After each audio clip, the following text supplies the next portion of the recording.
সুপ্রিয় দর্শক, আসসালামু আলাইকুম। আপনাদের সবাইকে স্বাগত জানাচ্ছি এখনকার আলোচনায়। আপনাদের সঙ্গে আছি আমি সিরাজুল ইসলাম। দর্শক, গত রাতে আবারও ইরান এবং আমেরিকার মধ্যে বড় রকমের সংঘাত হয়েছে। আমেরিকা প্রথমে ইরানের কয়েকটি সামরিক স্থাপনায় হামলা চালায়। এর জবাবে ইরান কুয়েত এবং বাহরাইনে অবস্থিত মার্কিন সামরিক স্থাপনায় বড় রকমের হামলা চালিয়েছে। ইরানের প্রেস টিভি জানিয়েছে ডিসাইসিভ রেসপন্স, তার মানে চূড়ান্ত জবাব দিয়েছে। অথচ গত কয়েকদিন আগে যখন ইরান এবং আমেরিকার মধ্যে পাকিস্তান এবং কাতারের মধ্যস্থতায় সমঝোতা স্মারক সই হলো, তখন আমরা সবাই ধারণা করেছিলাম যে যুদ্ধ বুঝি এবার শেষ, একটা শান্তির সুবাতাস বয়ে যাবে। কিন্তু গত 2 দিনের ইরান এবং আমেরিকার মধ্যকার পাল্টাপাল্টি হামলায় সেই সম্ভাবনা এখন বড় রকমের প্রশ্নের মুখে পড়েছে। এখন আমাদের সামনে বড় প্রশ্ন হয়ে দাঁড়িয়েছে, সমঝোতা কি ভেঙে যাচ্ছে? আবার কি দুই পক্ষ বড় রকমের সংঘাতে জড়িয়ে পড়বে? এবং তাই যদি হয়, তাহলে আবার কি তেলের বাজার অস্থিতিশীল হয়ে উঠবে? অথচ তেলের বাজার কিন্তু একেবারে প্রায় স্বাভাবিক হয়ে এসেছিল। যদি তেলের বাজার অস্থিতিশীল হয়, তাহলে একইভাবে বলা যাবে যে হরমুজ প্রণালী কিন্তু আবার বন্ধ হয়ে যাবে। আসলে পরিস্থিতি কোথায় যাচ্ছে? সবচেয়ে বড় যে প্রশ্ন, সেই প্রশ্ন হচ্ছে ইরান এবং আমেরিকা কি পূর্ণ মাত্রার যুদ্ধে আবার জড়িয়ে পড়বে কিনা। এবং বলা হচ্ছিল আমেরিকা আর ইরানের মধ্যে সমঝোতা যাতে না হয় তার জন্য পেছন থেকে কাজ করছেন ইসরায়েলের প্রধানমন্ত্রী বেনিয়ামিন নেতানিয়াহু। ইরান এবং আমেরিকা যদি যুদ্ধে জড়িয়ে পড়ে, তাহলে নেতানিয়াহুরই কি শেষ পর্যন্ত বিজয় হবে কিনা, সেই প্রশ্ন সবচেয়ে বড় হয়ে দেখা দেবে। সুপ্রিয় দর্শক, এই বিষয়গুলো নিয়েই এখন বিস্তারিত আলোচনা করব।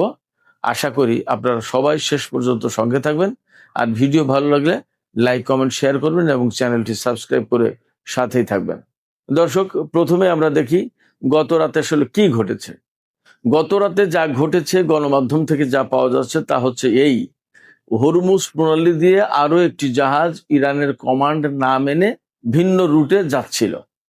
ইরান একটা নির্দিষ্ট পথ ঠিক করে দিয়েছে যে এই পথে জাহাজ চলাচল করতে হবে, কিন্তু গত রাতেও একটি জাহাজ ইরানের নির্দেশিত পথে না গিয়ে ভিন্ন পথে যাচ্ছিল। এটা ওমান উপকূল দিয়ে যাচ্ছিল। ইরান প্রথমেই সিগন্যাল দিয়েছিল ওই জাহাজকে যে জাহাজটি যেন কোনো মতেই ইরানের নির্দেশিত পথ বাদ দিয়ে অন্য কোনো পথে না যায়। কিন্তু জাহাজটি ইরানের সিগন্যাল অমান্য করলে, ইরানের বার্তা অমান্য করলে, তখন ইরান ওই জাহাজের উপর ড্রোন হামলা চালায়।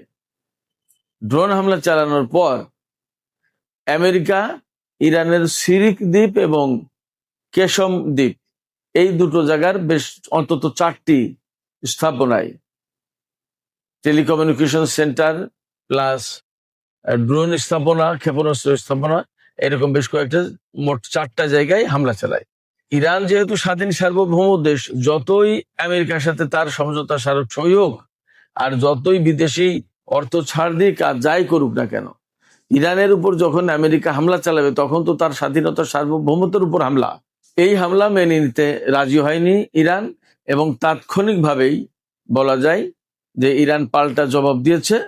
এই জবাবের অংশ হিসেবে কুয়েত এবং বাহরাইনে হামলা চালিয়েছে ইরান। কুয়েত এবং বাহরাইনে হামলা চালানোর মানে কিন্তু এই না যে কুয়েতের জনপদে বা কুয়েতের রাষ্ট্রের উপরে, কুয়েত বাহরাইন রাষ্ট্র হিসেবে তাদের উপরে হামলা চালিয়েছে।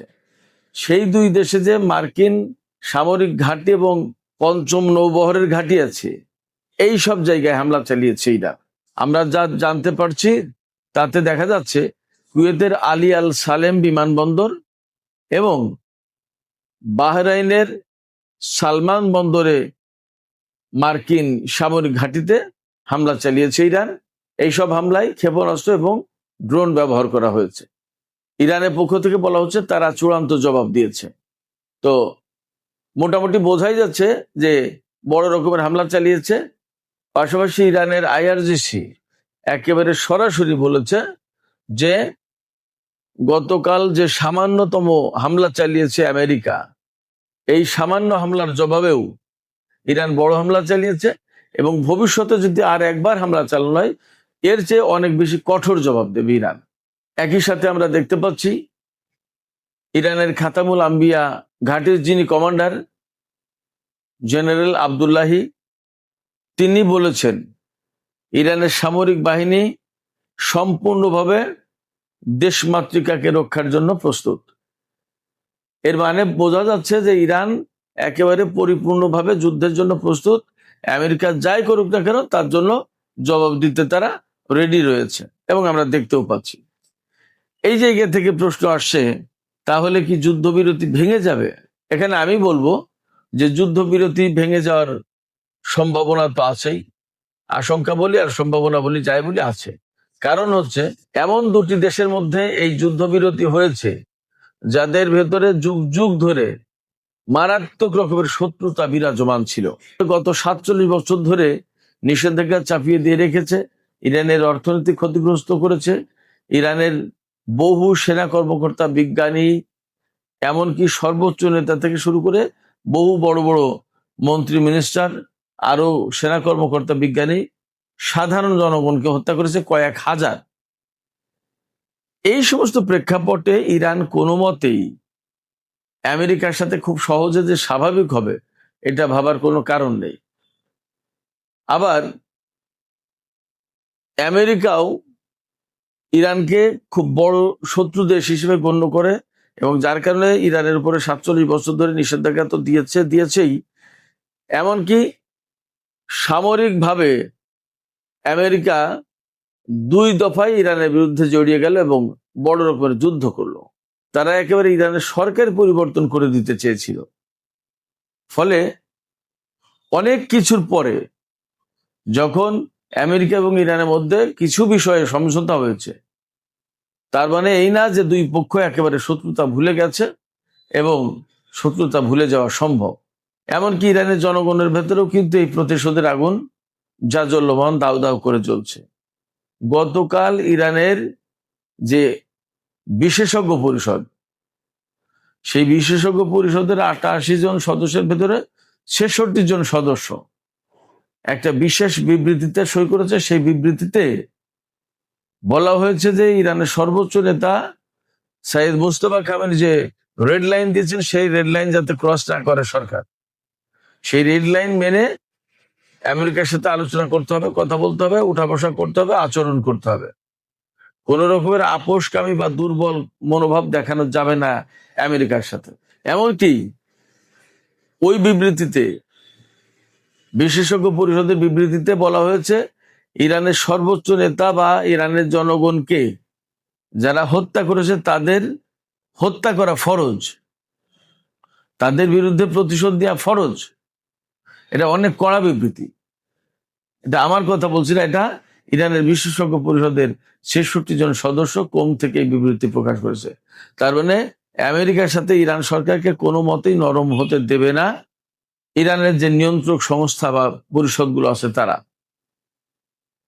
অতএব ইরান এবং আমেরিকার মধ্যে যুদ্ধবিরতি যদি ভেঙে যায় এই রকম হামলা পাল্টা হামলার ঘটনার প্রেক্ষাপটে, তাহলে তাতে অবাক হওয়ার কিছু থাকবে না। যদিও ইরান বলছে যে হরমুজ পল্লী তাদের নিয়ন্ত্রণ করার কথা, এটা এই সমঝোতার ভেতরেই আছে। এই সমঝোতার অনুসারে যখন আমরা হরমুজ প্রণালী নিয়ন্ত্রণে রাখার চেষ্টা করছি, তখন আমেরিকা আমাদের উপর যদি হামলা চালায় তাহলে এই সমঝোতা লঙ্ঘন হয়। তো যখন সমঝোতা লঙ্ঘন হবে তখন ইরানের বিশেষজ্ঞ পরিষদ বা আইআরজিসির মনোভাব হচ্ছে যে সমঝোতা লঙ্ঘন হলে সাথে সাথে জবাব দিতে হবে। সমঝোতা লঙ্ঘন হয়ে যাবে বা বাতিল হয়ে যাবে, এই ভয়ে চুপ থাকার কোনো সুযোগ নেই ইরানের।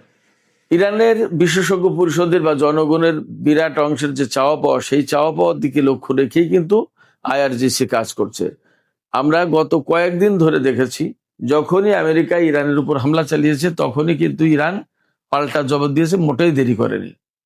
সেক্ষেত্রে ইরানের শত্রুরা যখন ইরানের উপর হামলা চালাবে তখন ইরান পাল্টা জবাব দিচ্ছে বা দেবে বা দিয়ে আসছে, এতে কোনো সন্দেহ নেই, এটা অব্যাহত থাকবে। ফলে ইরানের শক্ত অবস্থানেই থাকবে। এর ভেতরে ইরানের পররাষ্ট্রমন্ত্রী সাইয়েদ আব্বাস আরাকচি বাগদাদ সফরে গেছেন, ইরাকে। প্রশ্ন হচ্ছে কেন তিনি হঠাৎ করে বাগদাদ সফরে গেলেন। আমরা বিভিন্ন সূত্র থেকে খবর পাচ্ছি গত রাতে বাগদাদে বেশ অস্বাভাবিক কিছু তৎপরতা লক্ষ্য করা গেছে। বিশেষ করে বাগদাদের গ্রিন জোন এলাকায় নিরাপত্তা ব্যবস্থা জোরদার করার জন্য ট্যাঙ্ক এরকম অনেক কিছু মোতায়েন করা হয়েছিল, সেই রকম খবর এবং ফুটেজও দেখলাম। কিন্তু প্রশ্ন হচ্ছে যে আসলে ট্যাঙ্ক মোতায়েন করে গ্রিন জোনে মার্কিন স্থাপনা, দূতাবাস এইগুলোকে নিরাপত্তা দেওয়া হচ্ছে, এমনও গুঞ্জন ছড়িয়ে পড়েছিল যে ইরাকে সামরিক অভ্যুত্থান হতে পারে। আবার এমন কথা শোনা যাচ্ছে যে ইরানের সাথে আমেরিকার গত 2 দিন বিশেষ করে যে সমস্ত সংঘর্ষ হয়েছে, এতে আশঙ্কা করা হচ্ছে 2 দেশের মধ্যকার সমঝোতা ভেঙে যেতে পারে এবং আবার পূর্ণ মাত্রায় যুদ্ধ শুরু হতে পারে।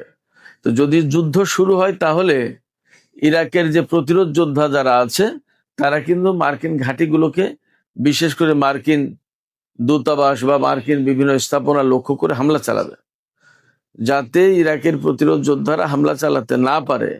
সেই জন্য ইরাকের গ্রিন জোন এলাকায় নিরাপত্তা ব্যবস্থা জোরদার করা হয়েছিল এবং সেনাবাহিনীর অস্বাভাবিক তৎপরতা লক্ষ্য করা গেছে। প্রশ্ন হচ্ছে যে সেনাবাহিনী যদি এইভাবে এই তৎপরতা চালায় তাতেই কি ইরাকি প্রতিরোধ যোদ্ধারা থেমে যাবে? আর এখানে আব্বাস আরাকচির ভূমিকা কি? আব্বাস আরাকচি যে কারণে ইরাক সফরে গেছেন তার প্রধান কারণ হলো, অন্তত প্রকাশ্যে এই কথা বলা হচ্ছে যে ইরানের সর্বোচ্চ নেতার যে জানাজা এবং দাফন অনুষ্ঠান হবে তার একটা অংশ হবে, অর্থাৎ জানাজার নামাজ অনুষ্ঠিত হবে ইরাকের নাজাফে এবং কারবালায়। তো তার লাশ সেখানে নেওয়া হবে, কফিন নেওয়া হবে সেখানে।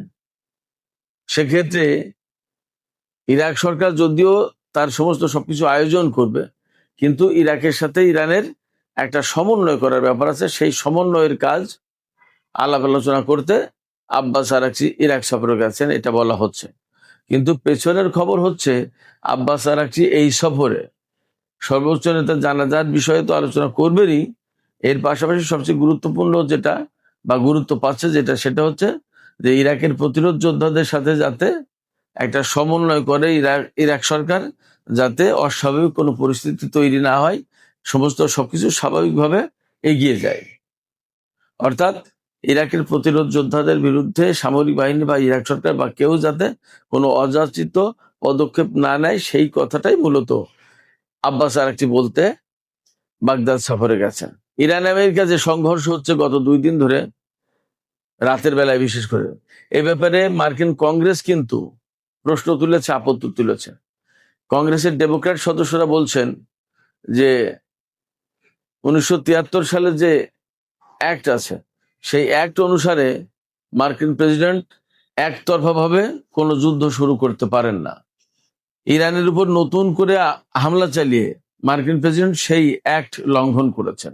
এই জন্য মার্কিন কংগ্রেসে ডোনাল্ড ট্রাম্পের সাম্প্রতিক এই যে হামলা ইরানের উপরে, তা নিয়ে কিন্তু বিতর্ক উঠেছে।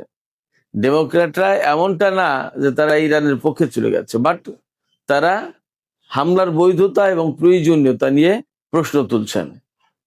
এই যে হামলা পাল্টা হামলার ঘটনা ঘটছে তা কিন্তু সবই হরমুজ প্রণালী কেন্দ্রিক। হরমুজ প্রণালীকে কেন্দ্র করে 2 পক্ষের ভেতরে সংঘর্ষ চলছে। তাহলে প্রশ্ন আসছে যে হরমুজ প্রণালীতে কি বড় রকমের সংঘর্ষ শুরু হবে? কারণ হরমুজ প্রণালী কন্ট্রোল করার চেষ্টা করছে ইরান এবং সেইভাবে সমঝোতায় রয়েছে। কিন্তু যখনই কন্ট্রোল করতে যাচ্ছে তখন কিছু কিছু দেশের জাহাজ ইরানের পুরো কন্ট্রোল মানছে না। যখনই না মানছে তখন কিন্তু ইরান তাদের উপরে শাস্তিমূলক ব্যবস্থা নিচ্ছে। যখন ইরান শাস্তিমূলক ব্যবস্থা নিচ্ছে তখন আমেরিকা আবার ইরানের বিরুদ্ধে সামরিক হামলা চালাচ্ছে। যখন আমেরিকা হামলা চালাচ্ছে তখন ইরান আবার জবাব দিচ্ছে।